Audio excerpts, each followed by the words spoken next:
Welcome back to your Netball Besties podcast. We're your hosts, Alexa and Jenna, and this is where we deep dive into SSN Diamonds games and pretty much just keep you updated on all netball news. All right, Jenna, can you tell us what the scores were? So for round three, we had the Mavs going up against the Vixens in probably one of the most insane games you've ever seen in your life. And the Vixens got away with the win, 72-71. Then we had Lightning versus the Swifts and another 1 point win to Lightning. Then we had Firebirds versus Thunderbirds, 73-46. And then Fever versus Giants, 69-50. Yeah, so we pretty much had almost same vibe games on each day. We had two absolute nail biters on the Saturday and a little bit uneven blowouts on the Sunday. So much to talk about. Full disclosure, so obviously Jenna and I are not in the studio this week. We have had just life has happened this week, and we have decided to do our best and make sure that we are putting out a podcast. But this week it will be a little bit ad hoc and not as organized as normal, just because life has gotten in the way this week. But everything will go back to normal in the studio for round 4 and ongoing. So let's, also, how did you go with your tipping? Because I got 4 out of 4. Oh, I think I had 3 out of 4. Did you? What did you do wrong? No, it was the Mavs and the Vixens game that got me. I was really, really, really hoping Mavs would pull it off. There was a We were 50-50 so call either close. way. Yeah, exactly. So I had faith, but maybe next week, who knows? But I mean, I'm loving how unpredictable this is. We knew this would be unpredictable. I mean, mostly unpredictable. I think some of the matchups are a little bit. We knew how they would go, but I'm loving how tight it is in just round 3. So let's talk about the first game because it was. I know it's a big call, but this was actually, in my opinion, possibly the best SSN game that we have ever witnessed, and not because anything particularly spectacular happened, not because it was perfect netball across the board, but because of just how edge of seat it was. I don't think I have seen so many back and forth turnovers, back and forth to that possession of ball between two teams. It was absolutely ridiculous. But as a spectator, it was the best thing I've ever seen. Oh my God, I can't even explain the emotions that we went through because it felt like the game, both sides had a pretty good start, and it felt like it just yo-yoed. You didn't know, and then Mavs got the lead, and it just that ending. I just can't with the ending. It was just insane. Although, did you see a lot of people saying about the Mavs would have had time to get one more goal at the end there if Maloney had given them the ball, knowing it was their centre pass? She held on to it. I don't know if there was enough time, but I did also see people saying that I think on one of the shots, Kira might have landed with a foot slightly outside of the circle, so shouldn't have been able to take a shot, but I haven't looked back or anything. At the end of the day, it is what it is. Let's talk about, I'll try and break it because I haven't got notes this week. We'll try section 1. We talked so much about the JLP versus Kate Maloney battle in the centre, them cancelling each other out. Looking at the net points, Jamie Lee very clearly won that. Actually, the Mavs had way more net points overall as a team, which is why it was so robbed. No, it was crazy. And yeah, it was so interesting because I feel like we've always known JLP was an incredible center, midi in general player, but I feel like being in the Mavs environment, something about that, the connections that she has there has just actually allowed her to thrive and play at a level that we haven't seen before. So we thought she was amazing. Turns out she's even more amazing than we realized. I definitely noticed, I think as soon as I started watching it, I immediately thought, okay, Mavs are going to have to be prepared to put in a full 60-minute performance, because Vixens are notorious for just grinding and chipping away. And I was like, oh, I hope Mavs are going to be up for this. I feel bad because I tipped Vixens, but I genuinely thought that Vixens would have a lot stronger of a game. I didn't expect it to be this tight. So I feel bad for having lower expectations of the Mavericks, because my God, did they fucking prove me wrong? Because especially with the shooting end, I think I did my pre-game analysis. Oh my God, I was like, everything was just went wrong this weekend because I was solo parenting. And so my pre-game analysis went up halfway through the game. But I really did predict that the Vixens would, like, the shooting circle would eat up the defense. I really thought that, like, yeah, Kira and Sophie were working so well together so far. They'd come up off the back of international seasons. Like, they were, working well. I was really surprised. We saw Kira Austin be not the cool, calm, collected cucumber we normally see. Yeah, no, we definitely probably didn't see her best game. And one thing that I also noted as well was Vixens, they're so notorious for playing the 1 point game and then adding a super shot here and there.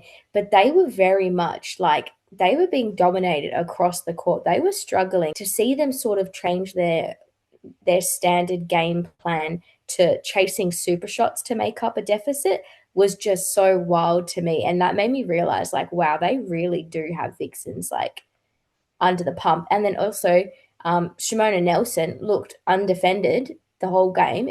No matter who they put on her, she had full range. And then that's what makes what happened at the end even more painful. How many times now, 2 weeks in a row in the same position, and you bench her? Yes, there are reasons why they lost, and a couple of them, a lot of people were saying a couple of the coaching calls, but you know what? It's fine. It's a new team. It's a new coach. It was only round 3.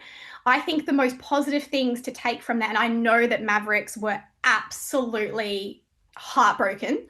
I feel like obviously when you're bringing on an impact player to come on and be like that super shot shooter like Pallavi was, like, that's an unfair position. I don't know how. I honestly don't know historically, looking at like the introduction of the super shot, how well having an impact player come on for super shots exclusively, how well that's actually performed for anyone. I would say, like, across the board, not that well. Like, I don't think bringing someone on cold whose job is just to do super shots necessarily works out well for any team. We did see her have 3 turnovers. It's a lot of pressure to put on someone off the bench who's not warmed into the game. On positives, though, my gosh, Sasha McDonald, girl, we obviously saw her be, I think, wing attack. I think last round we saw her play a few minutes as wing attack, I think. But this was the first time that I recall seeing her in goal attack. And what a revelation! Oh my gosh, she was amazing. She was actually so good. Super impressed. I think I won't be surprised if she's the starting GA next week. Especially since we've seen, Riley just, I would say, probably need to find her confidence again. She is such a solid shooter, and she was essentially Lightning's impact player. So if she can re-find that, then I think it'll definitely be a question of who's the starting GA. Yeah, I mean, and the fact that Sasha can swing to wing attack as well is also fantastic. So if you have obviously the Sasha McDonald and Riley Bashildor in like a GA and wing attack would be like your ideal, and I imagine what they want to aim for. I just think, I know the Mavericks are devastated. I know the Vixens got the win, but big picture, Mavericks are just going to get better. Like, if you're going to lose a game, you want it to be at the beginning of the season. This is them just ironing out the creases, so to speak. Like, you need to have those losses, right? To see what needs working, what might need tweaking. So the fact that they have only lost by 1 goal 2 weeks in a row, and like particularly against a almost identical premiership winning side, that is really, really positive for the Mavericks. Yeah, I definitely think I agree. I think as heartbreaking as it was that they lost that, they have so many good takeaways. I think, Palmy, JLP, absolutely solid in that game. I don't think I've seen Maloney on the floor that much ever, getting physically outmuscled. And then even the defense, like Shimona Nelson was just having the time of her life. How many checks? I think she forced like 3 different. She had Keddy, she had Ellis and Mannix and Weston. Like they were just rotating bibs in the air at one point because they just couldn't stop her. Then again, begs the question, but I still think they have so much to be proud about and to take into their next game and hopefully get the win. Because even as well, like, I don't think I've also physically seen the Vixens collectively challenge that much.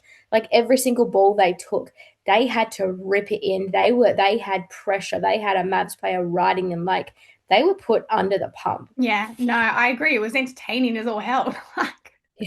Yeah, it's great as a spectator. I hate to be playing it. It was an emotional roller coaster. And it's so annoying because we had kids crawling all over us trying to watch it. Yeah, yeah. These kids just don't understand. The worst part of that game wasn't the loss, it was actually what happened towards the end. And it was officially announced yesterday, and that is that Tara Hinchliffe unfortunately did sustain her third ACL injury in this game. Oh, nothing gets you like when they show how the other players reacting, and it's like,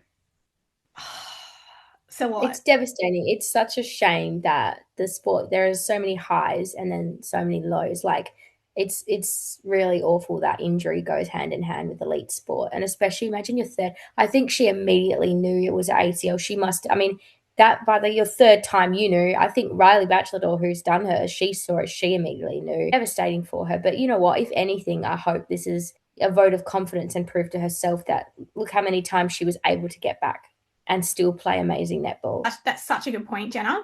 And that is Mm. exactly what I hope she's holding on to is that, yeah, look how amazing she's a starting goalkeeper and coming back after two ACLs, so she absolutely can do it again. Yeah, it's heartbreaking, I guess, when you see someone make that move for that starting bib position that they deserve and they've worked really hard for. It's just shit all around. There's no other way to say it, really. It's just absolutely shit. Especially when it's an injury that takes you out for the whole season. Like, it's just, yeah. I tell you what, though, when Maloney hit the deck and didn't move, my heart like was in my throat. Like, I must admit, in that moment where she wasn't moving, I was terrified. Like, you know, because when someone just falls and they don't move, I was like, oh my God, spinal injury. Watching the game and like seeing how Mavs were like essentially dominating it, I still at the back of my thought, I was like, at the back of my mind, I was like, I don't know. I feel like the Vixens still in this. They just have a superpower to just like absolutely like crawl their way back.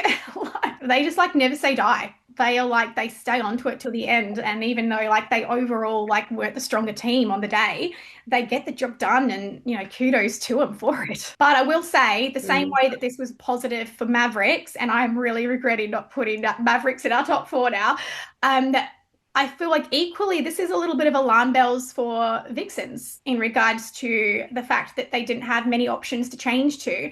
And I was really, really surprised that they didn't bring Lily on for this. I would have expected a little bit of a change when, yeah, it just wasn't really working in that GA position because they've done it before. This is early in the season. It's not like the finals are on the line yet. So, like, why not bring her on and see what she can, you know, what she could add to the combination? It is interesting. I'm curious to see how it plays out. Isn't it crazy that we're only in round three and we've had extra time? And then the game after was also one goal win. And last week, round two, we had two threats of extra time.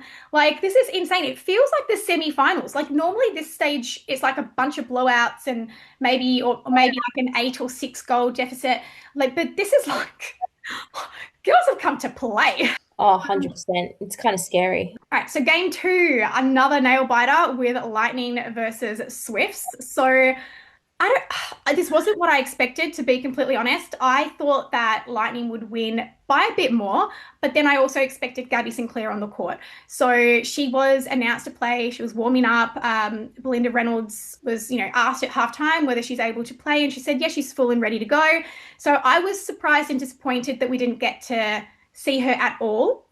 And I still am so excited to see like the Gabby Cara combination. And having said that, Cara Conan, that girl is going from strength to strength.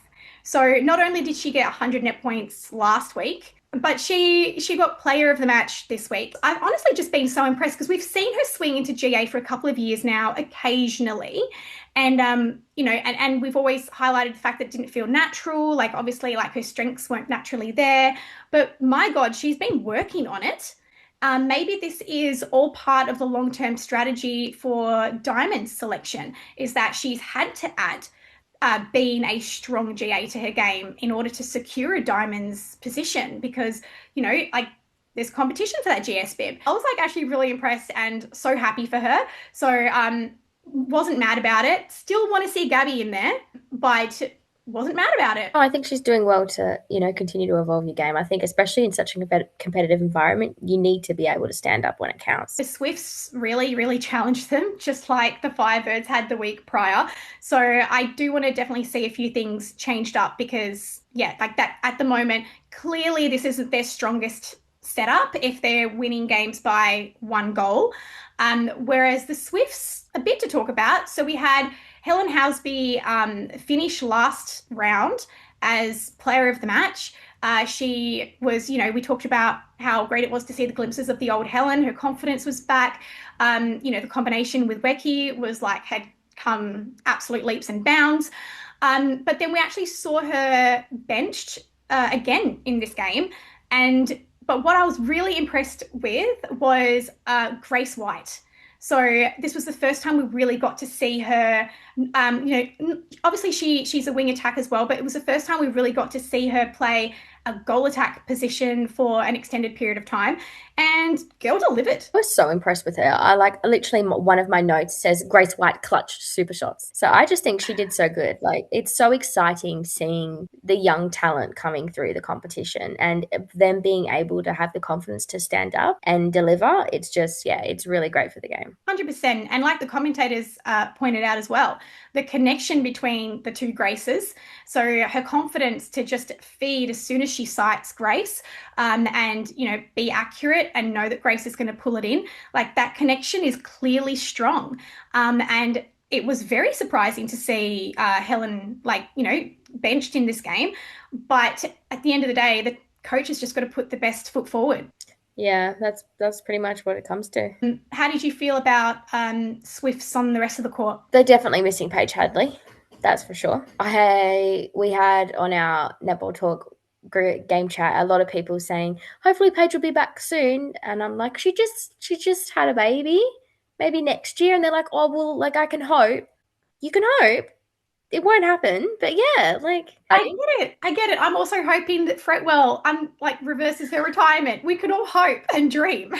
yeah. No, I thought that their defense did really good. I feel like Wallam was just challenged so much and they were getting the upper hand. They had hand to every single ball. They had a push right up against the line. Really liked seeing as well the Bruce and Berger combo started off quite good. There was that really great save that she did back in. I think as well we have to pay mention to some of the theatrics that went on. I don't know what you're talking about. In that, I mean, I think to be fair, I think it was a little bit, it was definitely argy-bargy both ways. Whenever you see Grace versus Bruce, it's always like that. They're one of our favorite matchups for a reason, right?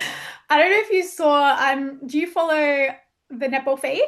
British girl, she's a Lightning fan and she does a lot of Yeah. like the little analysis breakdowns and stuff. I love them. And it's the one that she did about this game where she shows how like the Lightning when they were in the lead and how they were like wasting time and going resetting and she was like, oh look here, like Liz forgets how to pick up a ball and like I was like commented. I was just like, you know what? Sometimes picking up a ball is actually really hard. Okay. No, I love that. That's so funny. But I mean, at the same time, that is what Vixens did, right? At the end of the Mavericks game of normal time, regular time, they did that and they're known for it, but then they stuffed up and they had a turnover, which allowed the Mavericks to get that goal and force it into extra time. So it's one of those things. Was that the delayed centre pass? No, that was literally like they were just playing the ball around back and forth and wasting time.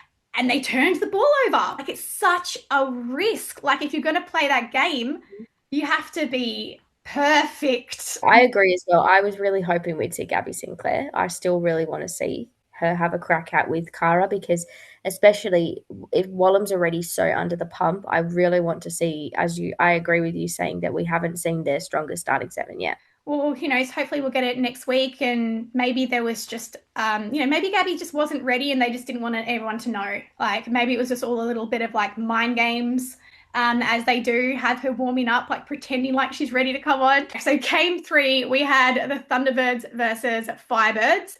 This didn't actually go exactly how I'd expected. I did obviously think that the T-Birds were going to win because at the moment, as we've said, I think T-Birds are going to win everything. But it didn't all go their way.